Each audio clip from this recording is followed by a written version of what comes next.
பூச்சியை வந்து ரகங்களை ஒப்பிட மாட்டோம். இருந்தாலும் ஒவ்வொரு ரகத்துக்கும் ஒரு எதிர்ப்பு திறன் இருக்கும் சார். சார் அதை பத்தி சொல்லுங்க சார். இந்த ரகம் எப்படிங்க சார் இருக்கும்? ரகத்துக்கு ரகம் வந்து நோய் பூச்சி எதிர்ப்பு தன்மை கண்டிப்பாக வேறுபடும். பிங்க் ரகத்துக்கும் ரெட் டைமண்ட் ரகத்துக்கும் பார்த்தீங்கன்னா அதில் வந்து உங்களுக்கு பல ஈக்களுடைய தாக்கம் அதிகமாக தான் இருக்கும். முதல்ல குறைவாக இருந்தது, இப்போ வந்து காலப்போக்குனால வந்து அதிகமாக இருக்குது.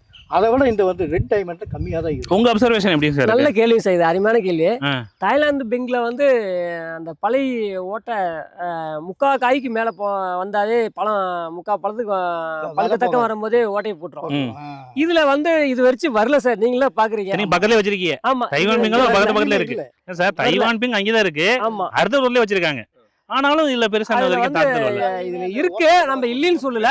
இருந்தாலும் வந்து அதுல 100% இதுல நம்ப கம்மியா இருக்கு. நம்ப கம்மியா இருக்கு. இது நம்ம அததான் சார் திரும்பவும் சொல்றேன். இதை சொல்லிட்டு இருந்தனால உடனே நான் ரெட் டைமண்ட் வைக்கிறேன், எனக்கு எந்த நோயும் வராது, பூச்சி வராது அப்படி நினைச்சு கூட விவசாய பெருமக்கள் மெனக்கெடல் தான். இப்ப சார் வச்சிருக்காரு பாருங்க, இவன் 2000 நாங்க சாருக்கும் சொல்லியிருப்போம், பழைய கண்ட்ரோல் பண்ண முடியும் சார். கொஞ்சம் அதிகம் வருது உண்மை, ஆனா அது வந்து கட்டுப்படுத்த முடியாத ஒரு பிரச்சனை கிடையாது.